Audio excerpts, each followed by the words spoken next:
దేవుని మాటలను ధ్యానం చేసుకుందాం. పరిశుద్ధ గ్రంథాలను తెరవండి. మొదటి కొరింథీయులకు రాసిన పత్రిక 10వ అధ్యాయము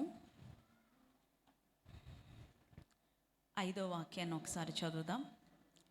పరిశుద్ధ గ్రంథం నుండి అపోస్తుడైనటువంటి పౌలు గారు కొరింథీయులకు రాసిన మొదటి పత్రిక 10వ అధ్యాయము 5వ వాక్యం. అయితే వారిలో ఎక్కువ మంది దేవునికి ఇష్టలుగా ఉండకపోయిరి గనుక అరణ్యములో సంహరింపబడిరి. అయితే వారిలో ఎక్కువ మంది దేవునికి ఇష్టలుగా ఉండకపోయిరి కనుక అరణ్యములో సంహరింపబడిరి. ఈ మాట అందరికీ అర్థమైంది కదా? అందరికీ అర్థమైంది కదా? ఎవరి గురించి ఈ మాట రాయబడింది అని అంటే, దేవునికి అతి ప్రియులైన ప్రజలు, దేవునికి అతి ఇష్టలైనటువంటి ప్రజలు, ఇశ్రాయేలు ప్రజలను ఉద్దేశించి మాట రాయబడింది. పౌలు గారు కొరింథీ సంఘముతో ఈ మాటను చెప్తా ఉన్నారు. అయితే దేవుని ప్రజలైన, దేవునికి అతి ప్రియులైన పిల్లలు, ఇశ్రాయేలు ప్రజలు, వారందరిలో ఎక్కువ మంది, మ్యాక్సిమం పీపుల్, ఎక్కువ మంది దేవునికి ఇష్టలుగా ఉండలేకపోయారు. కాబట్టి వారందరూ కూడా అరణ్యములో సంహరింపబడ్డారు, అరణ్యములో చంపబడ్డారు అనే మాటను మనము చదువుతా ఉన్నాం. దయచేసి అందరూ కూర్చొని దేవుని మాటలు వినండి. దేవుని స్తోత్రం చెప్పండి. హల్లెలూయా, హల్లెలూయా, హల్లెలూయా, హల్లెలూయా. ఈ పక్క చాలా డిస్టర్బెన్స్గా ఉంది. కూర్చొని వచ్చిన వాళ్ళు తొందరగా కూర్చొని దేవుని మాటలు వినడానికి ప్రయత్నించాలి. దేవుని మాటల్లో విడుదల, స్వస్థత ఉంది. మనము మొదటి నుంచి శ్రద్ధగా ఆలకిస్తే దేవుని మాటలు మనల్ని బలపరుస్తాయి. ఆయన అంటారు కదా, మనుషుడు రొట్టె వలన మాత్రము కాదు కానీ దేవుని నోట నుండి వచ్చు ప్రతి మాట వలన జీవిస్తాడు అనే మాట మనం చదువుతాం మత్తయి సువార్తలో. ఈ వారమంతా మనము జీవించాలి అనంటే, మనం బ్రతకాలి అనంటే, మనము ఇహలోక సంబంధమైన భోజనము మనం తింటున్నాం. 3 పూట్ల, కొంతమంది 4 పూట్ల బాగానే తింటారు. ఎందుకు? బ్రతకాలి, శక్తి కావాలి, ఓపిక కావాలి, పని చేయాలి, కష్టపడాలి, డబ్బులు సంపాదించాలి. మంచిదే. ఇహలోక సంబంధంగా మనకు బ్రతకడానికి ఇహలోక సంబంధమైన భోజనం మనం తింటున్నప్పుడు, మరి వారమంతా నువ్వు బ్రతకాలి, నీ ఆత్మ జీవించాలి, నీ ఆత్మ జీవముతో ఉండాలి అని అంటే, మరి దేవుని యొక్క వాక్యాన్ని వినాలి కదా, దేవుని యొక్క వాక్యాన్ని హృదయం నిండా నింపుకోవాలి కదా. ఆలస్యంగా వచ్చిన వారు ఏం చేస్తారంటే, గబగబా వచ్చి కూర్చొని అమ్మో అయిపోతుంది వాక్యం అనంత ఆసక్తిగా వినాలి. దేవునికి స్తోత్రం, హల్లెలూయా. సరే, మంచిదండి. ఇశ్రాయేలు ప్రజలను ఉద్దేశించి మాట రాయబడింది. వారిలో చాలామంది దేవునికి ఇష్టంగా లేరంట. ఇష్టంగా లేని కారణం చేత దేవుడు వారిని ఏం చేశాడు? అరణ్యములోనే వారిని సంహరించేశాడు, చంపేశాడు.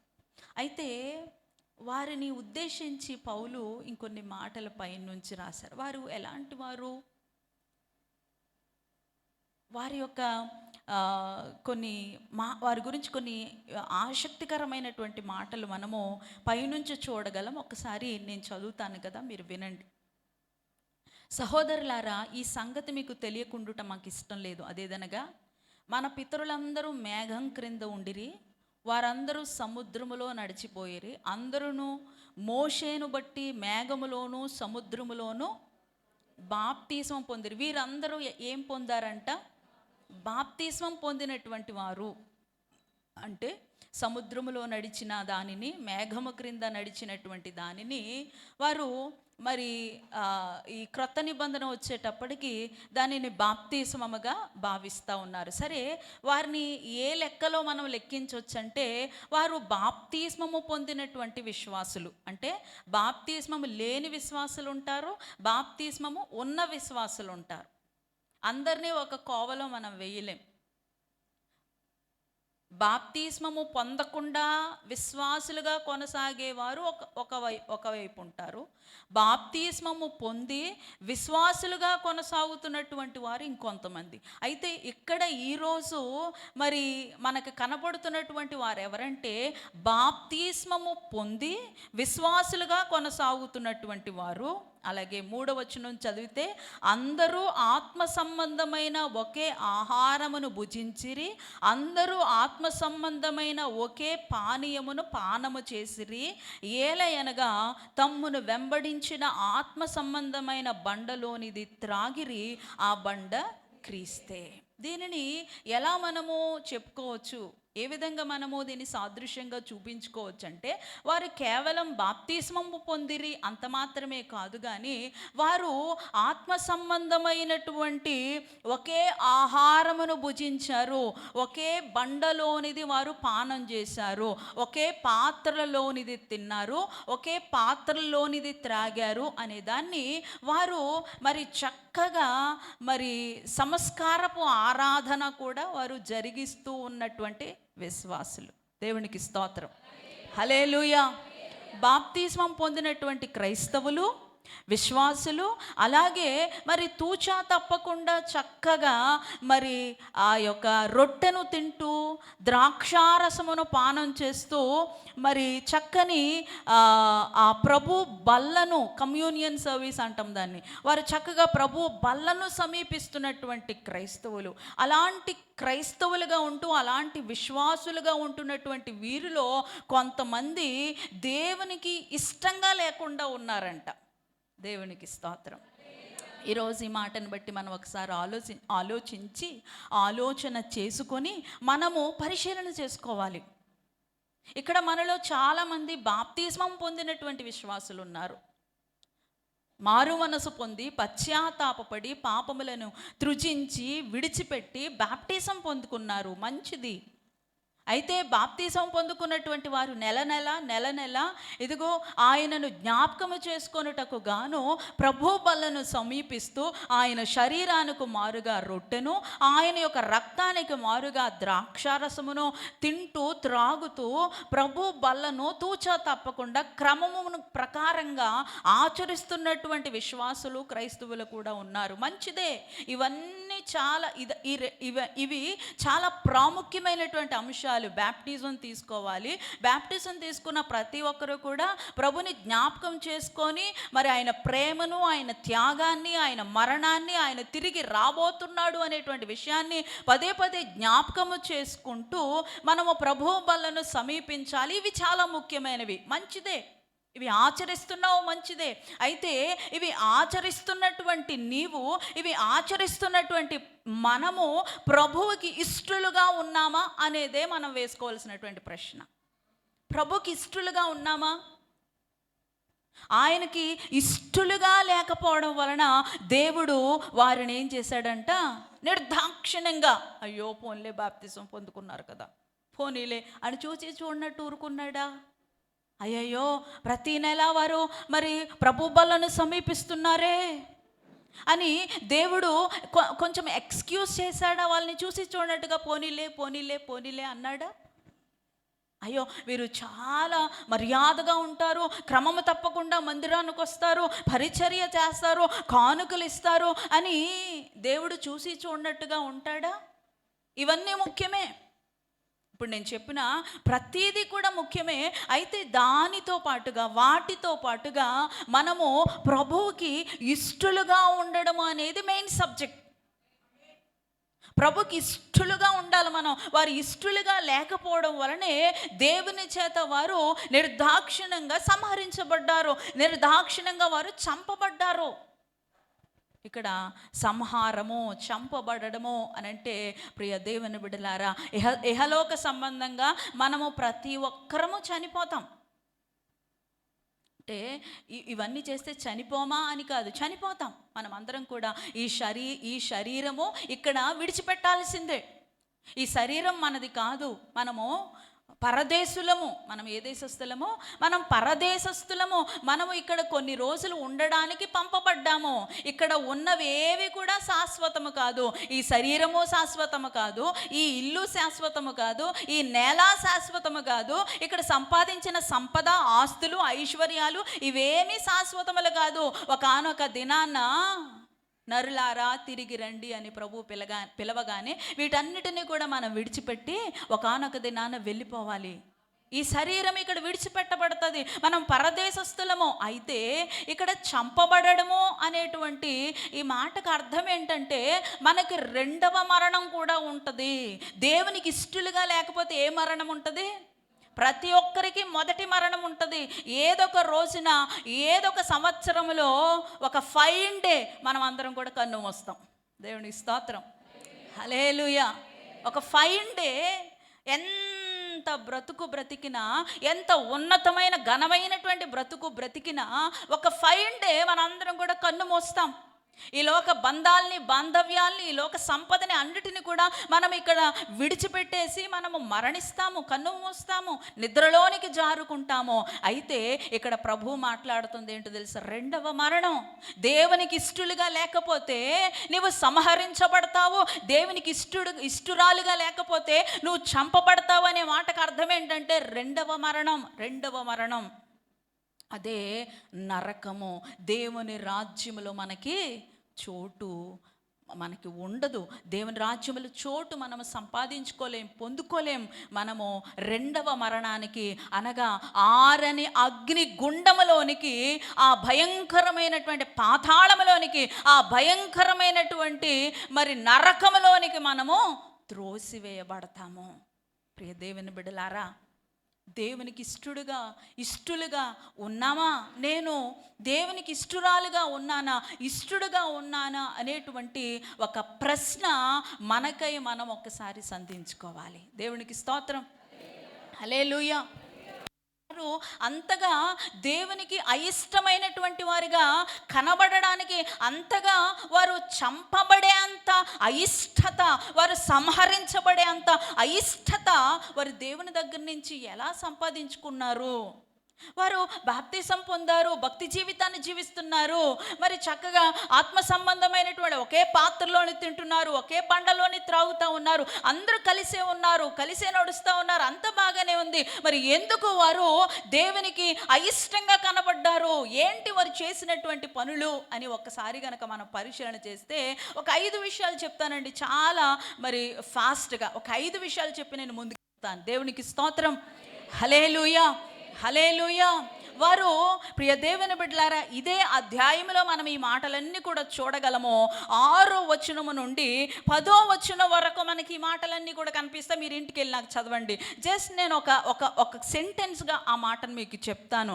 వారు మరి అంత బ్రతికి, ఏదో అంటారు కదా పెద్దోళ్ళు ఒక సామెత, అంతా బ్రతికి ఇంటి వెనకాలకి వెళ్ళి చచ్చాడంటే ఎవడో. చాలా పెద్ద బ్రతికాడు, ఘనమైన బ్రతికాడు, చాలా హెచ్చింపు బ్రతికాడు, కానీ ఆఖరికి ఇంటి వెనకాలకి వెళ్ళి చచ్చిపోయాడంట. అలా ఉంది ఈ మాట. ఎంతో ఘనమైన బ్రతికారు, బాప్తిసం పొందుకున్నారు, దేవుని యొక్క మార్గంలో భక్తి జీవితాన్ని జీవించారు, మరి ఆత్మ సంబంధమైన ఒకే పాత్రలోని తింటూ త్రాగుతూ వచ్చారు. అయితే వారు దేవునికి ఇష్టలుగా ఉండలేకపోయారు, వారు దేవుని చేతిలో చంపబడ్డారు. ఎందుకు ఈ విధంగా జరిగింది అని గనక మనం క్షుణ్ణంగా పరిశీలన చేయగలిగితే, ప్రియ దేవుని బిడ్డలారా, మొట్టమొదటిగా వారు చెడు సంగతులపైన ఎక్కువగా మనసు నిలిపారంట. దేవునికి స్తోత్రం, హల్లెలూయా. ఈరోజు నేను చెప్తా ఉన్నాను, బాప్తిసం పొందినంత మాత్రాన్ని సరిపోదు. దేవునికి ఇష్టడుగా ఉండాలంటే అమ్మయ్యా నేను బాప్తిసం తీసేసుకున్నాను, అయిపోయింది. అమ్మయ్యా నేను ప్రతి నెల రోటి తినేస్తున్నాను, ద్రాక్షరసం తాగేస్తున్నాను, అమ్మయ్యా అయిపోయింది. సరిపోదు. That is not enough. అది సరిపోదు. దేవునికి ఇష్టలుగా ఉండాలంటే ప్రియ దేవుని బిడ్డలారా, ఇక్కడ వీరు చేసినటువంటి ఒక అతిపెద్ద పాపం ఏంటంటే, వారు మరి 6వ వచనం మనం చదివితే, వారు చెడ్డవాటిని ఆశించారు, చెడు మీద ఎక్కువ మనస్సును నిలిపారు, చెడ్డవాటిని ఆశించారు. అయితే ఈ రోజున నువ్వు దేని మీద మనస్సు నిలుపుతున్నావు? ఒకసారి ప్రశ్న వేసుకో. దేని మీద నీ మనసు ఉంది? చెడు మీద మంచి మీద అని అంటే ఆ ఆన్సర్ గట్టిగా ఇవ్వాల్సి వస్తే మంచి మీదేనండి అంటాం మనం. మంచిదే, చాలా రోషంగా, చాలా గట్టిగా నేను మంచి మీదే ఉంటుందండి నా మనసు, ఎప్పుడూ నేను అసలు మంచి పక్కనే ఉంటానండి, అంత మంచిదాన్నండి. అసలు నా మంచితనాన్ని మీకు ఎలా చెప్పగలనండి, అసలు నేను ఎప్పుడు మంచి పక్కనే ఉంటానండి. మంచిదే, కానీ ఒక్కసారి ఇక్కడి నుంచి వచ్చే ఈ పెదవుల్లో నుంచి నాలుగులోంచి వచ్చే మాటను ఒక్కసారి పక్కన పెట్టి, అది మనుషుల కోసం వస్తూ ఉంది. ఒకసారి నీ హృదయపు లోతుల్లోనికి తొంగు చూడు. What you are. నీకంటే బెటర్గా ఎవరికీ తెలియదు నువ్వేంటో. దేవునికి స్తోత్రం. అవునా కాదు? ఈ మాటకి ఏకీభవిస్తారా? నీకంటే బాగా ఎవరికి తెలియదు నీ గురించి, దేవునికి తెలుసులేండి. కొంతమంది అంటారు దేవుడికి తెలుసండి అంటే, దేవుడికి తెలుసు, దేవుడికి అన్నీ తెలుసు. ఆయన చూచుచున్న దేవుడు, ఆయన రహస్యములను ఎరిగిన దేవుడు. హల్లెలూయా. నువ్వు పాతాళంలో ఉన్నా, సముద్రపు అగాధంలో ఉన్నా, ఆకాశంకి ఎక్కినా అక్కడ నేను ఉన్నాను అంటాడు ఆయన. ఆయనకు అన్నీ తెలుసు. God knows everything. ఆ సెంటెన్స్ పక్కన పెడితే నీ గురించి నీకంటే బాగా ఎవరికి తెలీదు. కొంతమంది అంటారు ఎంత మంచి ఆవిడోనండి, ఆహా ఎంత మంచి ఆయన, ఎంత దానగుణమోనండి, ఎంత ప్రేమ గుణమోనండి, ఆహా ఓహో ఈహి, రకరకాలైనటువంటి అన్నీ కూడా జోడించేసి ఒక మనిషి గురించి చెప్తూ ఉంటారు. అయితే నిజంగా నీ గురించి, నిజంగా ఆయన గురించి నీకు అంత బాగా తెలుసా? బయట ఉన్నప్పుడు ఆయన ఎలాంటి వాడో నీకు తెలుసు, లేక ఆమె ఎలాంటిదో నీకు తెలుసు. ఇంటిలో కూడా భార్యకు కూడా, భర్తకు కూడా, పిల్లలకు కూడా పరిపూర్ణంగా ఆ వ్యక్తి గురించి తెలీదు. పరిపూర్ణంగా ఏదో ఆ యొక్క మాటలను బట్టి, ఆ చేష్టలను బట్టి, ఆ పనులను బట్టి ఒక 70-80% వరకు వారు ఏంటి అనేది మనము గ్రహించవచ్చేమో, కానీ 100%, 100% నువ్వు ఎలాంటి వాడవో, నువ్వు ఎలాంటి దానవో, నీ మనస్సు దేని మీద ఉంటా ఉందో, నిజంగా మంచి మీద ఉంటుందా లేక చెడు మీద ఉంటుందా, ఎక్కువగా మంచిని ఆశిస్తుందా లేక చెడును ఆశిస్తుందా అనేది 100% నీకే తెలుసు. ఈ రోజున నువ్వు దేవుడు చూసుకోండి, నేను దేవుడు చూసుకుంటాం. దేవునికి స్తోత్రం. మీరు మీ దేవుడు. ఈ రోజున నువ్వు దేవుడు చూసుకోండి. దేనిని ఆశిస్తున్నావు? వారు చెడ్డవాటిని ఆశించారు, చెడ్డవాటి మీద మనస్సు నిలిపారు. ఈ రోజున నువ్వు దేని మీద నీ మనస్సు నిలుపుతా ఉన్నావు? చెడ్డవాటి వైపు ఆకర్షించబడతా ఉన్నావా? దోపుడు సొమ్ము కొరకు ఆశపడతా ఉన్నావా? ఇదిగో మరి అసహ్యమైనటువంటి పనులు చేయడానికి ఆకర్షించబడతా ఉన్నావా? అన్యాయం చేయడానికి నువ్వు ఆశపడతా ఉన్నావా? ఒకరిని మోసగించడానికి ఆశపడతా ఉన్నావా? ఇదంతా కూడా చెడే. వాక్యానుసారమైన జీవితం నీకుందా? మంచిని కలిగి ఉన్నావా? మంచిని ఆపేక్షిస్తున్నావా? మేలు కోరుకుంటున్నావా? మంచి ఎడల ఆసక్తి నీకుందా? వీరు చెడు మీద ఎక్కువ మనస్సు నిలుపుకుంటూ వచ్చారు. బైబిల్ చెప్తా ఉంది. కొలస్సీలకు రాసిన పత్రిక 3వ అధ్యాయం 5వ వచనం ప్రకారంగా ఒక్కసారి చదువుదామండి. కొలస్సీలకు రాసిన పత్రిక 3వ అధ్యాయము 5వ వచనం. కావున భూమి మీద ఉన్న మీ అవయవములను, చూడండి, పరిశుద్ధ లేఖన భాగాలు చెప్తా ఉంది, కావున భూమి మీద ఉన్న మీ అవయవములను అనగా జారత్వమును, అపవిత్రతను, కామాతురతను, దురాశను, విగ్రహారాధన అయిన ధనాపేక్షను చంపివేయండి. చెడు మీదకి మరి మీ మనస్సు పోతా ఉంది. ఈ చెడు ఆకర్షిస్తున్నటువంటి వీటన్నిటినీ, జారత్వమును, అపవిత్రతను, కామాతురతను, దురాశను, విగ్రహారాధనను, ధనాపేక్షను ఏం చేయాలి? చంపివేయండి. వీరెక్కువ వాటి మీదే మనస్సు నిలుపుతూ వచ్చారు. దేవునికి స్తోత్రం. హల్లెలూయా, హల్లెలూయా. ప్రియ దేవుని బిడ్డలారా, ఇదిగో వీటిని గనక నిజంగా మన హృదయంలో ఉండనిస్తే అవి చివరికి ఒక సర్పం వలె ఏం చేస్తాయి? మనల్నే కాటేస్తాయి. సరే ఉండని, కొన్ని రోజులు ఉండనిస్తే ఏం చేస్తుంది? అది కాటేస్తుంది. పామును పెంచుకుంటే ఏం చేస్తుంది? అది కాటేస్తుంది. ఎందుకంటే పాముకు ఉండేటువంటి సహజ నైజం అది, కాటు వేయడం, విషం నింపడం, లేక మరి మెలిపెట్టుకొని ఉచ్చు బిగించి మరి ఎముకలు విరిచి చంపడం అనేది పాము యొక్క నైజం. పామును పెంచుకుంటే అది ఎప్పటికైనా మనకి ప్రమాదమే. అలాగే చెడు మీద మనస్సు నిలిపితే కొన్ని రోజులు చెడు వలన నువ్వు హెచ్చింపబడవచ్చు.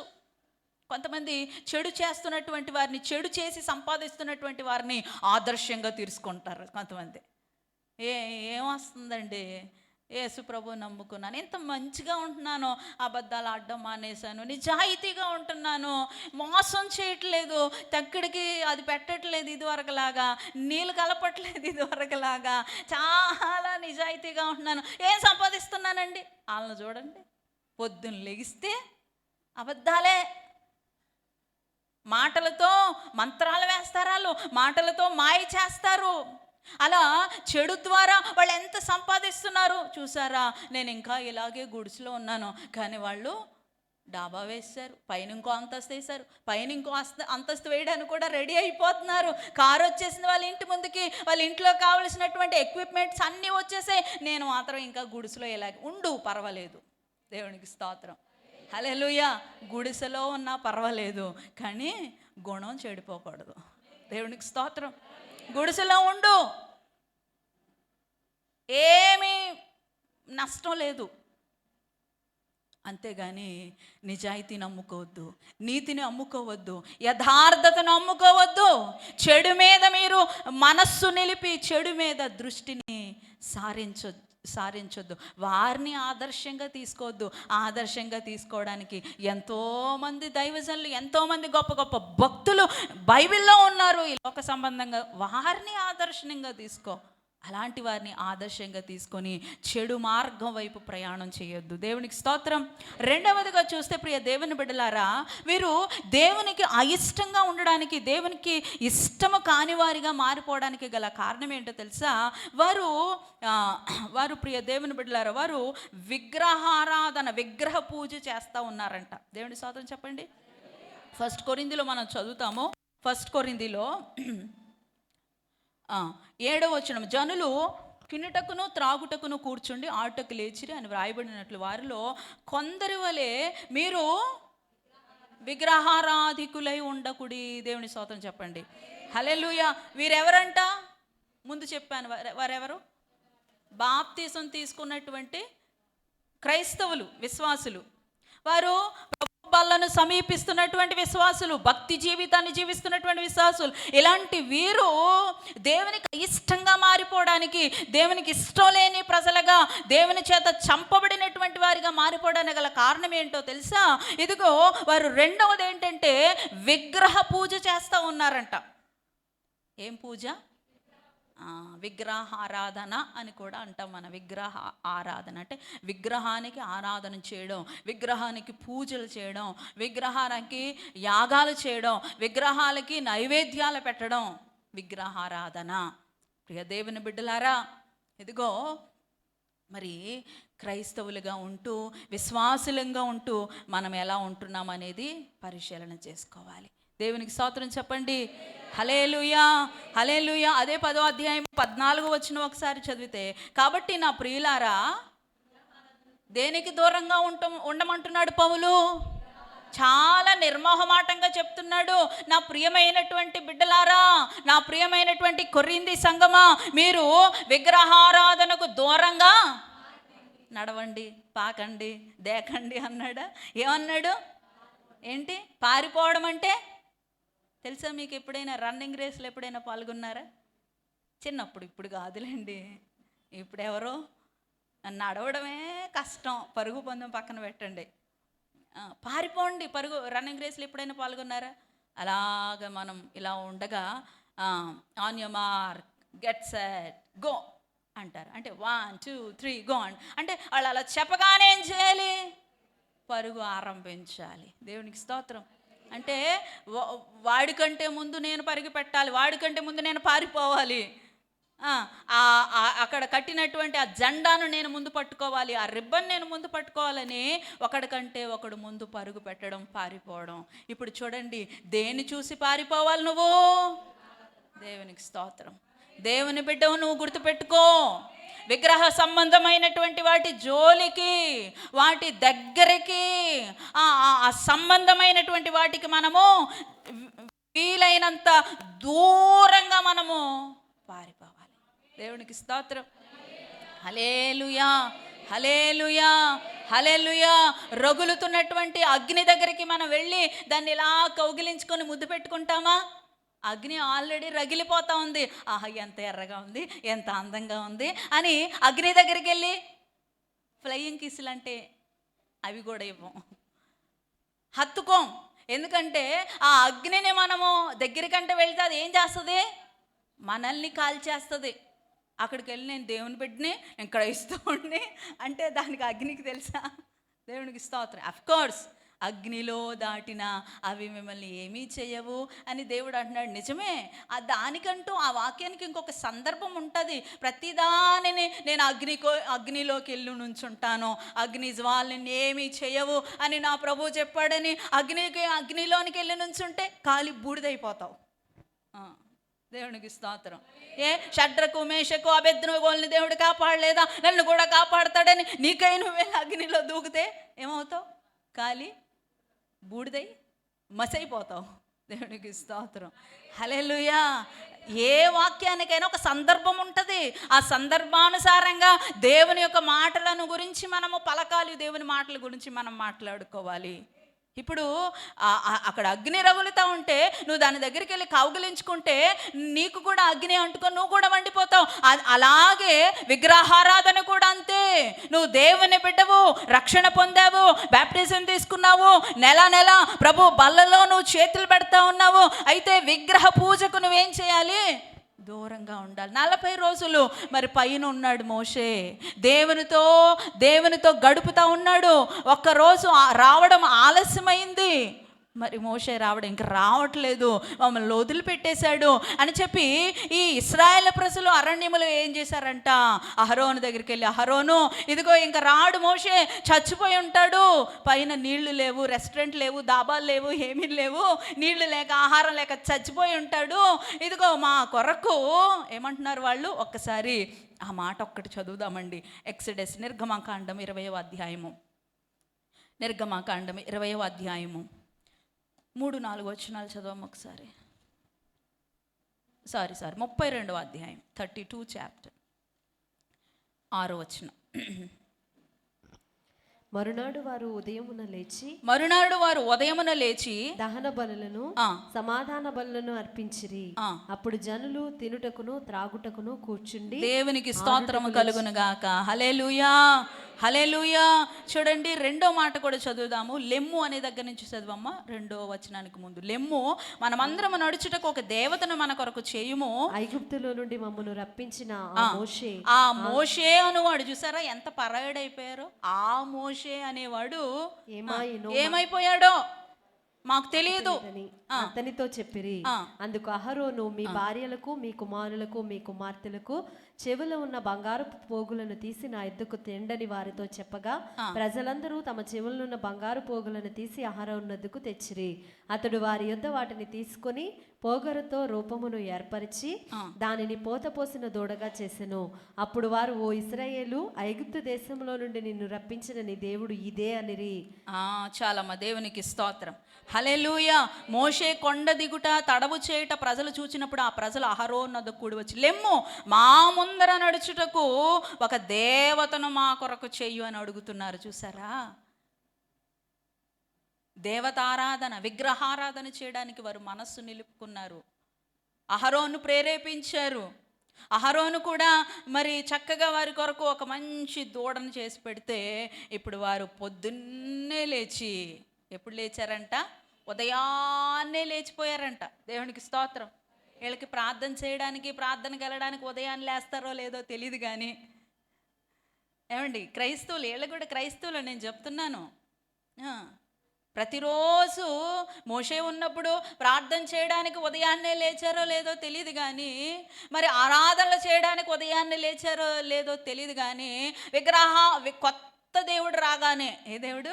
కొత్త దేవుడు రాగానే, కొత్త విగ్రహం రాగానే ఉదయాన్నే లేచిపోయారంట ఆ విగ్రహం ముందు తిని త్రాగి గెంతులేయడానికి. క్రైస్తవులారా, ఇదిగో మీరు చాలా చాలా వాటికి ఉదయాన్నే లేస్తారా?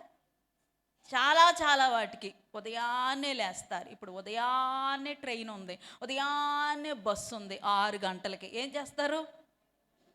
ఉదయాన్నే 6 గంటలకు బస్సు ఉంది, ఏం చేస్తారు? 6 గంటలకి లేస్తారా? ఎన్ని గంటలు లెగాలి? కనీసం 4 గంటలకి లేచి గబగబా 1 గంటలో రెడీ అయిపోయి, ఆ ముందు రోజే అంతా ప్యాకింగ్ అయిపోతుంది. 1 గంటలో మొత్తం రెడీ అయిపోయి 5 గంటలకే బయలుదేరిపోయి గబగబా పడతా లేస్తా ఉరుకుతా పరుగుతా పరిగెడతా మనము బస్ స్టాండ్కి వెళ్ళిపోతాం. ఒక 10 నిమిషాల ముందే, ఇంకా 15 నిమిషాల ముందే, ఆ బస్సు రాకముందే దాని కొరకు ఇలాగా పడిగాపులు కాస్తూ ఉంటాం కదా. ఎవరిదైనా పెళ్ళి ఉంటే, పేరంటం ఉంటే తెల్లారగట్ల ఏం చేస్తాం? పెళ్ళున్నా పేరంటం ఉన్నా మ్యాక్సిమం నాకు తెలిసి ఈ ముహూర్తాలు ఇవన్నీ కూడా తెల్లవారుజామున ఆ టయానికే వస్తాయి. కాబట్టి పొద్దున్నే పెళ్ళిళ్ళు పేరంటాలు ఉన్నాయనుకోండి, ఏం చేస్తారు?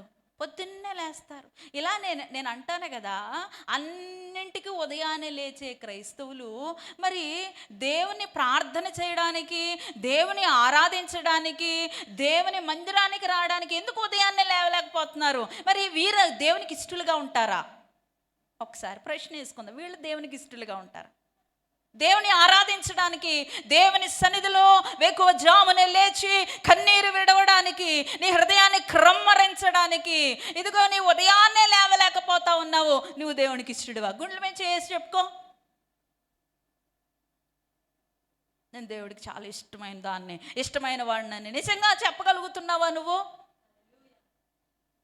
నిజంగా అనిపిస్తుందా నేను దేవుడికి ఇష్టరాలని అని? నిజంగా నీ హృదయానికి అనిపిస్తుందా? ఉదయాన్నే లేవలేకపోతున్నావు. ప్రభు మందిరానికి వారానికి ఒకసారి ప్రభు మందిరానికి వచ్చి మరి ఆరాధన చేయడానికి ఉదయాన్నే లేవలేకపోతున్నావు. నువ్వు దేవునికి ఇష్టడువా? దేవుడికి ఇష్టరాలువా? సంహరించడం, చంపడం సంగతి పక్కన పెడితే చిన్న అవసరతలు కూడా ప్రభు దగ్గర నుంచి పొందుకోలేకపోతున్నావు. వై? ఎందుకు? చిన్న అద్భుతాలు, చిన్న మరి కార్యాలను కూడా ప్రభు దగ్గర నుంచి పొందుకోలేకపోతున్నావు. ఎందుకు? దేవుడికి ఇష్టంగా లేవు నువ్వు. నీ 10వ తరగతి పరీక్ష పాస్ అయిపోవాలి, నీ ఇంటర్ పరీక్షలు పాస్ అయిపోవాలి, నువ్వు ఏ పరీక్షలు రాతే ఆ పరీక్షలు పాస్ అయిపోవాలి, నువ్వు ఏ వ్యాపారం తలపెడితే ఆ వ్యాపారంలో కోట్లు కలిసి వచ్చేయాలి. పోన్లే లక్షలు, అంత ఆశ లేదండి అన్నట్టు చూస్తున్నారు కొంతమంది. మా పోన్లే కోట్లు, లక్షలు, కనీసం లక్షలన్నా కావాలి కదా. వేలల్లో పెట్టామనుకోండి, కనీసం లక్షల్లో మరి లాభం ఆశించడంలో తప్పు లేదు, ఆశించాలి. ఎయిమ్ ఫర్ బిగ్ అన్నారు. గొప్ప వాటిని ఆశించండి, ఆశించడం మాత్రం కాదు, వాటి కొరకు కష్టపడండి. దేవునికి స్తోత్రం. కొంతమంది ఆశలు గాల్లో మేడలు కట్టేస్తూ ఉంటారు, మంచాల దగ్గర గాల్లో మేడలు కట్టేస్తారు, వచ్చేసేది మంచాలు మాత్రం దగ్గర. అందుకే అంటాను, ఎయిమ్ ఫర్ బిగ్, గొప్ప వాటిని ఆశించండి, కానీ ఆ గొప్ప వాటిని ఆశించి వాటిని పొందుకోవడానికి, వాటిని సంపాదించడానికి కృషి చేయండి, పట్టుదలతో కష్టపడండి. దేవునికి స్తోత్రం. హల్లెలూయా. లక్షల్లో లాభాలు ఆశిస్తున్నావు, నాకు అది కావాలి ఇది కావాలి అని ఎడతెరిపి లేకుండా ఎప్పుడు చూసినా ఇవ్వండి ఇవ్వండి ఇవ్వండి, ఆశీర్వాదం దించండి, ఇవ్వండి అని ఇలాగ అనేకమైన కోరికలు ఆయన ముందు పెట్టేస్తున్నావు. కానీ ఒక్కసారి నేను ఆయనకి ఇష్టమేనా ఇవి చేయడానికి? ఆఫ్టర్ ఆల్ ఇష్టం లేనప్పుడు పక్కోళ్ళకే మనం ఇంత బిస్కెట్ కూడా పెట్టం, పెడతామా? ఇష్టం ఉన్న వాళ్ళకైతే ప్యాకెట్ ఇచ్చేస్తాం కదా. ఇష్టం ఉంటే ప్యాకెట్ కాదండి, ఒక మాట మనం వింటాం, కడుపులోది కూడా తీసి పెట్టేస్తారంట. అంటే అది అంత అలా పెట్టరు, పెట్టిన అవతల వాళ్ళు తినరు. అదేంటంటే ఈ అలంకారపు భాష, అంత ప్రేమ ఉంది. నువ్వు అలా కూర్చో, నాకెందుకు, కడుపులోది కూడా తీసి పెట్టేస్తాను అంటే ప్రేమ. ఇష్టం లేకపోతే మన దగ్గర ఉన్నా సరే ఒక్క బిస్కెట్ వాళ్ళకి పెట్టడానికి, కొంచెమైన ఇలా పామడానికి మనం ఇష్టపడం. అరే దేవునికి ఇష్టం లేకుండా ఎలాగా దేవుని దగ్గర నుంచి నువ్వు బెనిఫిట్స్ తీసుకోవాలనుకుంటున్నావు, ఎలాగా బ్లెస్సింగ్స్ తీసుకోవాలనుకుంటున్నావు, ఎలా దేవుని దగ్గర నుంచి ఆశిస్తున్నావు? నువ్వు చేసేదేమో విగ్రహారాధన, నువ్వు చేసేదేమో దేవునికి అయిష్టమైన పనులు.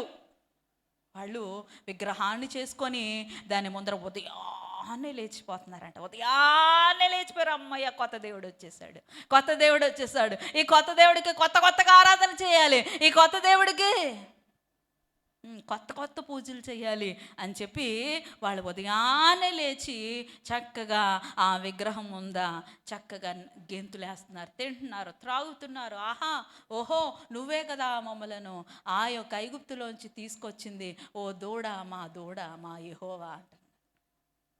ఏవండి ఎంత నీచమైన పని! ఇదిగో దేవుని పిల్లలారా, మరి దేవునికి ఇష్టంగా ఎలా ఉండగలం మనము?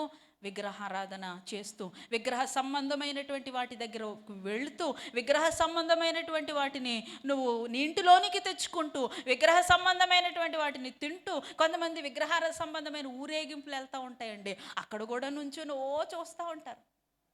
అసలు ఆ దరిదాపుల్లోకి మనం వెళ్ళకూడదండి. ఆ ప్రభావము మన మీద పడుతుంది. వాటికి దూరంగా ఉండండి, దూరంగా పారిపోండి. తిరణాలకు వెళ్తూ ఉంటారు కొంతమంది, ఇది తిరణాల సమయము, తిరణాలు రకరకాలైనటువంటి తీర్థాలు ఏయో మొత్తానికి వాటికి కూడా వెళ్ళిపోతారు, అక్కడి నుంచి కూడా తెచ్చేసుకుంటారు. సరిపోవు, మనకి ఇంట్లో ఉన్న కప్పులు గిన్నెలు సరిపోవు, అక్కడి నుంచి కూడా తెచ్చేసుకుంటారు. దేవుడికి ఇస్తాం, ఇంట్లో మేట్లు ఉంటాయి, అయినా సరే మళ్ళీ వెళ్ళి ఇన్ని కొని తెచ్చుకుంటారు. అక్కడి నుంచి నాన్నగారు నాకు మాట చెప్పారండి, ఎప్పుడు గుర్తు. అసలు ఆ విగ్రహ సంబంధమైనటువంటి ఆ చోట నుంచి ఎప్పుడు కూడా ఏది తేవద్దు చింతల్లి, అక్కడ ఏమి కొనుక్కోవద్దు. ఆ చుట్టుపక్కల ఉండేటువంటి ఫుడ్ షాప్స్లో కానీ ఏ షాప్లో కూడా ఏది తినొద్దు అని ఒక మాట చెప్పారు. ఎప్పుడు నా మనసులో ఉండిపోతుంది అది. ఇంతకుముందు నేను పెద్దగా ఎప్పుడు పట్టించుకోలేదు, కానీ ఎప్పుడైతే మాట చెప్పారో అది నా మనసులో పడిపోయింది. ఇక ఆ దరిదాపుల్లో ఏమి కూడా నేను ముట్టుకోను. దేవునికి స్తోత్రం. ఆ ప్రభావం ఉంటుంది, అవి మనతో పాటు ఆ వస్తువులతో పాటు ఆ ప్రభావము. కొంతమంది అంటారు అప్పుడు దాకా బాగానే ఉందండి, ఏంటో ఈ ఫ్రిడ్జ్ వచ్చిన కాడి నుంచి మారిపోయిందండి, ఫ్రిడ్జ్ మంచిది కాదనుకుంటండి, మంచి గడియల్లో తేలేదనుకుంటండి. గడియలు కాదు అక్కడ ముఖ్యం, మంచి గడియలు లేక మంచి టైమో అది మంచిది కాదు, ఇది కాదు ముఖ్యం. దాంతోపాటు ఇంకేదో వచ్చింది. ఏంటది? విగ్రహారాధన సంబంధమైన శక్తి వచ్చింది. అది వచ్చినప్పటి నుంచి, ఫ్రిడ్జ్ వచ్చినప్పటి నుంచి కాదు, దాంతోపాటు వచ్చిన విగ్రహ సంబంధమైన శక్తి వచ్చిన దగ్గర నుంచి మీ ఇంట్లో ఏమొస్తుంది? మనశ్శాంతి లేదు. అప్పుడు దాకా బంగారం బంగారం బంగారం అన్న ఆయన దయ్యమా భూతమా రాక్షసి అంటున్నారు. ఎందుకు? ఏదో వచ్చింది. దేవునికి స్తోత్రం. హల్లెలూయా హల్లెలూయా.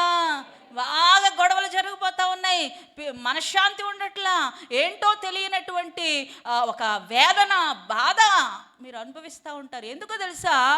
అది వచ్చింది. అందుకే నేను ఇంకో మాట చెప్తాను, మీరు ఏదైనా కొనుక్కోండి, ఏదైనా ఎక్కడైనా కొనండి, అయితే దానికి దూరంగా ఉండండి. ఏ వస్తువు తెచ్చుకున్నా, అది షాపులోంచి తెచ్చినా ఇంటిలోనికి తేకముందే అది గుమ్మం బయటే పెట్టి ప్రార్థన చేసి తైలం వేసుకొని లోనకి తండి. దేవునికి స్తోత్రం. హల్లెలూయా హల్లెలూయా హల్లెలూయా. ఈ నిన్న నేను ఒక తల్లిని గమనిస్తూ ఉన్నాను. నేను ఒక చోటుకి వెళ్ళాను అనమాట, హాస్పిటల్లో ఉన్నాను నిన్న. అక్కడ గమనిస్తూ ఉన్నాను ఒక తల్లిని. వాళ్ళ కూతురు నిమిత్తం ఆవిడ వచ్చింది, ఏదో సైన్ చేయమంటున్నారు పేపర్ మీద. సైన్ చేయమంటే ఆవిడ పద్దాక టైం చూస్తుంది. కొడుకు అమ్మాయిని అల్లుడు పక్కనే కూర్చున్నారు, పద్దాక టైం చూస్తుంది. సిస్టర్ ఏమో కాగితం పెన్ను పట్టుకొని సైన్ చేయండి అంటుంది. ఇంకొక 9 నిమిషాలు ఆగితే ఆవిడ అంటున్నారు అమ్మగారు, ఇంకొక 9 నిమిషాలు ఆగితే వెళ్ళిపోతుంది, ఇంకోటి వస్తుంది. ఏం వెళ్ళిపోతుంది? ఏదో కాలం రాహుకాలమా, మంచి చెడ్డ టైం వెళ్ళిపోతుందంట, మంచి టైం వస్తుంది 9 నిమిషాల్లో. ఆ 9 ఈవిడికి ఎలా తెలిసిందో మరి. ఆ 9 నిమిషాలు అయిపోతే నేను సంతకం పెట్టేస్తానని ఆవిడ అలా కూర్చుంది. సిస్టర్ గారు కూడా అలాగే కాగితం పట్టుకొని కూర్చున్నారు. దేవునికి స్తోత్రం. హల్లెలూయా, హల్లెలూయా. ఇప్పుడు దేవుని బిడ్డలారా, ఇందులో ఏమి లేదు, అంత మంచి సమయమే, అన్ని గడియలు మంచియే. ముందు మీరు నమ్మండి, ఆ నమ్మకంతో మాట పలకండి.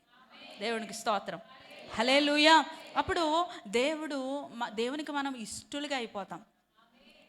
అందరూ చెడ్డ సమయము అని చెప్తున్న ఆ సమయంలో నువ్వు దేవుని కొరకు నిలబడి మరి దేవుని యొక్క నామ మహిమార్థమై నువ్వు కొన్ని పనులు చేసినప్పుడు దేవుడికి ఎంత నచ్చేస్తావు ఒకసారి ఊహించుకో. దేవునికి స్తోత్రం. వీరు దేవునికి నచ్చలేదు, దేవునికి ఇష్టలుగా లేరు. కారణం ఏంటంటే మరి ఎంత భక్తి చేసినా వారు విగ్రహారాధన వైపు వారి మనసు లాగింది. దేవునికి స్తోత్రం చెప్పండి. హల్లెలూయా. మూడవదిగా ప్రియ దేవుని బిడ్డలారా, వారు వ్యభిచారం చేశారంట. ఏం చేశారు? మూడవది, వారు దేవునికి నచ్చకపోవడానికి భక్తులే, బాప్తిసం పొందిన భక్తులే, ప్రభు బలాన్ని సమీపిస్తున్న భక్తులే, కానీ వారు దేవునికి నచ్చకపోవడానికి గల కారణం ఏంటంటే తెలుసా? వారు వ్యభిచారం వైపునకు ఎక్కువ నడిపించబడ్డారు. వ్యభిచారం 8వ వచనం మనం చూడొచ్చు. మరియు వారిలో మనము వ్యభిచరింపక యుందుము, వారిలో కొందరు వ్యభిచరించినందున ఒక్క దినముననే 23,000 మంది కూలిరి అనే మాటను మనం అక్కడ చూస్తాం. దేవుని స్తోత్రం చెప్పండి. హల్లెలూయా, హల్లెలూయా. ఈ మాట మనము సంఖ్యాకాండం 25వ అధ్యాయం 1 నుంచి 9 వచనాలు చదివితే అక్కడ మనకు కనబడుతుంది, వారు ఇశ్రాయేలు ప్రజలు మోయాబు స్త్రీలతో వ్యభిచారం చేయడానికి. వాళ్ళ దగ్గర స్త్రీలు ఉన్నారు, వాళ్ళకి భార్యలు ఉన్నారు, వాళ్ళకే ఫ్యామిలీస్ ఉన్నాయి. కానీ ఆ ప్రాంతానికి వెళ్ళేటప్పటికి ఆ మోయాబులో కొంతమంది స్త్రీలు కనపడ్డారంట. ఆ స్త్రీలు వీళ్ళకి ఎలా కనపడుతున్నారంట? చాలా అందంగా కనపడుతున్నారు. దేవునికి స్తోత్రం. హల్లెలూయా. ఈయనకి ఇలా ఆవిడేమో అందంగా కనపడదు, కానీ పక్కింటి ఆవిడ మాత్రం అది మనుషుల యొక్క చూపు తేడా. అందరూ ఎప్పుడు ఒకలానే ఉంటారు. పెళ్ళైనప్పుడు ఆవిడ ఎలా ఉందో ఇప్పుడు అలాగే ఉంది, పెళ్ళైనప్పుడు ఆయన ఎలా ఉన్నాడు ఇప్పుడు అలాగే ఉంది. కానీ రాను రాను మన ఐసైట్ ప్రాబ్లం వచ్చింది. ఏం ప్రాబ్లం వచ్చింది? ఐసైట్, చూపు ప్రాబ్లం వచ్చి ఇప్పుడు ఆవిడ అందంగా కనపడట్లేదు నీకు. ఎవరు అందంగా కనపడుతున్నారు? పరాయి స్త్రీ అందంగా కనపడుతుంది. వీళ్ళు కూడా మోయాబులు స్త్రీలను చూసేటప్పటికి ఎంత సౌందర్యంగా ఉన్నారు, ఎంత అందంగా ఉన్నారని చెప్పి వారితో వారు వ్యభిచారం చేయడం మొదలుపెట్టారు. మరి దేవుని కోపం రాదా? ఏ స్థితిలో ఉన్న వాళ్ళని ఏ స్థితిలోనికి తీసుకొచ్చాడు? దేవుని కోపం రావడంలో న్యాయం ఉందా లేదా? దేవునికి స్తోత్రం. హల్లెలూయా, హల్లెలూయా.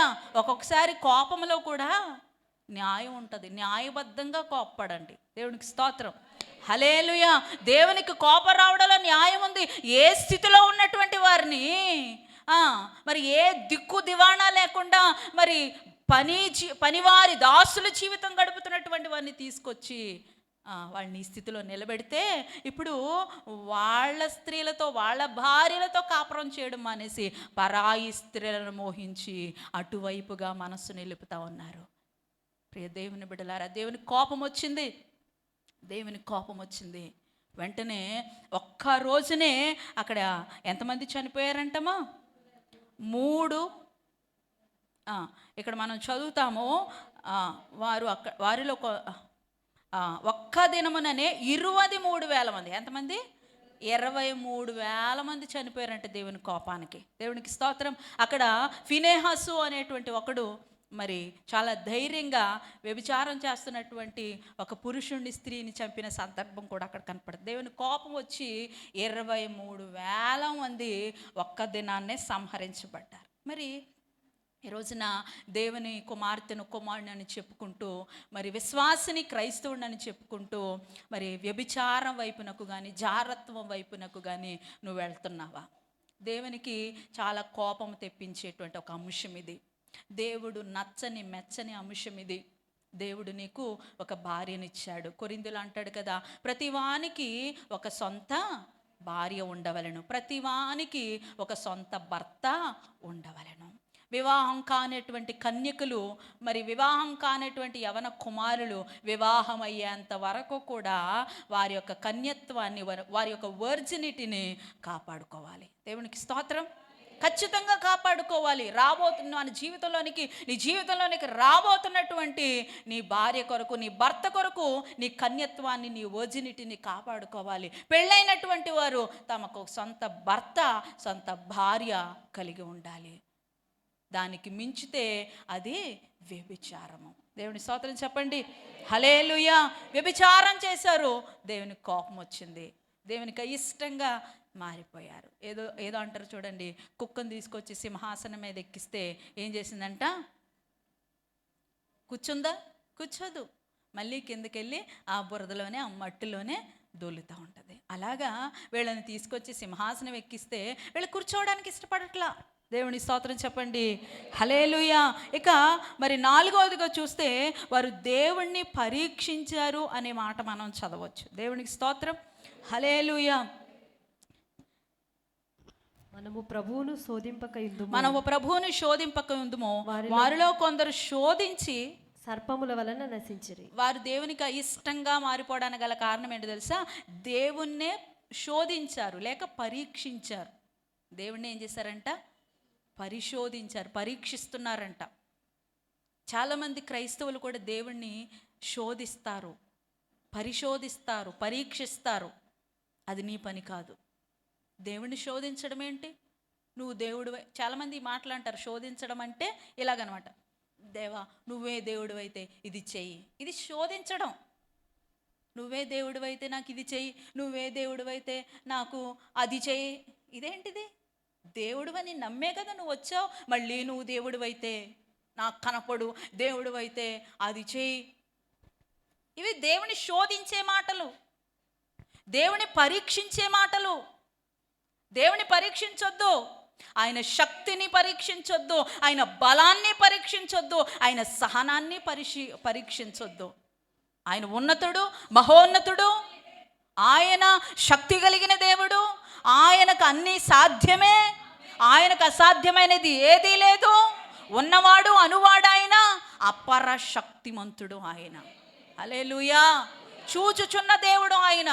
God knows everything. హల్లెలూయా. హల్లెలూయా. ప్రియ దేవుని బిడ్డలారా, నువ్వేంటి ఆయన్ని శోధించేది? నువ్వేంటి ఆయన్ని పరీక్షించేది? కన్నీరు కారు, ప్రార్థన చెయ్యి. ప్రభువా నిశ్చిత్తమైతే ఈ గిన్నెను తొలగించని యేసు ప్రభు వారే ప్రార్థన చేశారే. ప్రభువా నిశ్చిత్తమైతే ఈ శోధన తీసేయ్యా, నిశ్చిత్తమైతే ఈ యొక్క బలహీనత తీసివేయ ప్రభువా, నిశ్చిత్తమైతే అని కన్నీరు కారుస్తూ ఆయన పాదాలు పట్టుకొని బ్రతిమాలడం మానేసి ఏంటి ఆయన్ని పరిశోధిస్తున్నావు? ఏంటి ఆయన్ని పరీక్షిస్తున్నావు? ఇలా పరీక్షించే క్రైస్తవులంటే దేవునికి నచ్చదో, ఇష్టం ఉండదు.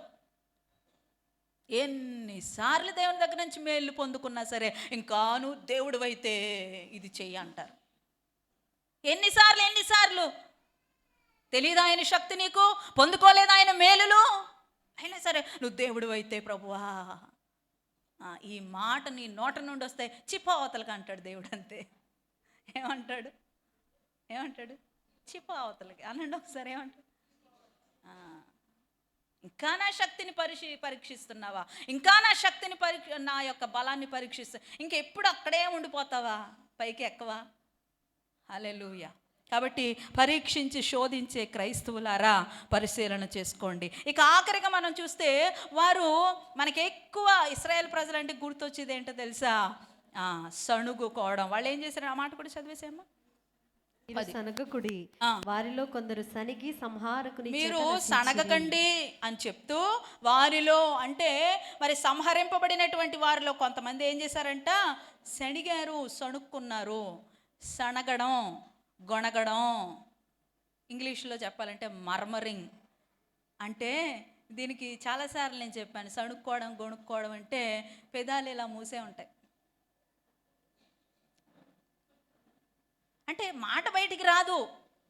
సణుక్కుంటూ ఉంటారు, గొణుక్కుంటూ ఉంటారు, అక్కడికక్కడే తిట్టుకుంటూ ఉంటారు. అది దేవునికి అసహ్యం కలిగించే ఒక అంశం అని గుర్తుపెట్టుకోండి. నువ్వు నిజంగా ఎవరినైనా తిట్టాలనుకుంటున్నావు, తిట్టు ధైర్యంగా. ఎందుకు గొణుక్కుంటావు, సణుక్కుంటావు? నీకు ఎవరినైనా ఏమన్నా అనాలనిపిస్తుందా, ధైర్యంగా అనేసేయి. సణుక్కోవద్దు, గొణుక్కోవద్దు. అది ఆయన్నైనా ఆవిడనైనా ఎవరినైనా. నీకు ధైర్యం ఉంటే మొహం మీద తిట్టే, లేకపోతే నోరు మూసు కూర్చో. నీకు అంత ధైర్యం లేకపోతే నోరు మూసు కూర్చో, అంతేగాని సనగొద్దు. మరీ ముఖ్యంగా దేవుని మీద సనగదు. ఏం చేశాడు దేవుడు నాకు? ఎప్పుడు ఏం చేయ ఎప్పుడు ఇదే. ఈ అవిశ్వాసపు మాటల వలన నువ్వేం పొందుకోలేకపోతున్నావనే విషయం నువ్వు గ్రహించగలుగుతున్నావా? నీ అవిశ్వాసపు మాటలు నువ్వేమీ పొందుకోలేకుండా చేస్తావంతే. దేవుడు నాకు ఏం చేయలేదు, ఏం చేయలేదు, ఏం చేయలేదు, ఏం చేయలేదు, ఏం జరగలేదు.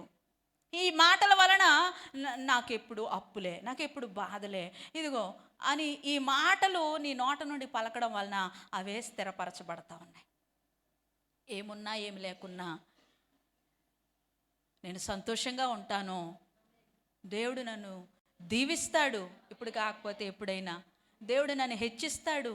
ఇలాంటి విశ్వాససహితమైన మాటలు మరి దేవునికి నచ్చేలాగా చేస్తాయి. దేవుని స్తోత్రం చెప్పండి. హల్లెలూయా, హల్లెలూయా. కాబట్టి సణుగుడు గొణుగుడు మానేసేయండి. వారు మర్మరింగ్ చేయడం వలన, వారు సనగడం వలన వారు దేవునికి అయిష్టంగా మారిపోయి సంహరించబడ్డారు. ఈ రోజున మరొకసారి మనం ప్రశ్నించుకుందాం, దేవునికి ఇష్టడుగా ఉన్నావా, ఇష్టరాలుగా ఉన్నావా? ఆమేన్, హల్లెలూయా. వారు చెడు మీద మనసు నిలిపి విగ్రహారాధన చేసి వ్యభిచారం చేసి, మరి తర్వాత వారు వ్యభిచారం చేసి వారు సణుగుకొని దేవుని శోధించడం వలన దేవునికి అయిష్టలుగా మారిపోయారు. కాబట్టి మనం కూడా ఈ 5 పనులు చేయకుండా మరి భక్తి జీవితాన్ని జీవిద్దాం. అంత్యదినాల్లో ఉన్నాం, అపాయకరమైన దినాల్లో ఉన్నాం. ఇంకా మరి ఎన్ని రోజుల్లో దేవుని రాకడ మనం ఎదుర్కోబోతున్నామో తెలియదు. కాబట్టి మరి దేవునికి ఇంకా ఇంకా ప్రియమైన బిడ్డలుగా, ప్రియాతి ప్రియమైనటువంటి వారముగా మనం మారి మరి సంహరించబడకుండా, రెండవ మరణాన్ని ఎదుర్కోకుండా దేవుని రాజ్యంలో వారసులుగాను, దేవుని రాజ్యంలో హక్కుదారులుగాను మనం మార్చబడదాం. ఆ రీతిగా ప్రభు కృప మనకు తోడుగా నడిపించునుగాక. ఆమేన్. పరిశుద్ధుడైన మా దేవ, ఈ సమయంలో మీరు మాతో మాట్లాడిన ప్రతి మాటను మా కొరకు స్థిరపరిచి, మా హృదయంలో స్థిరపరిచి, వాక్యానుసారమైనటువంటి జీవితము, వాక్యానుసారమైన ఆశీర్వాదములతో నింపమని యేసు నామములో ప్రార్థిస్తున్నాం తండ్రి.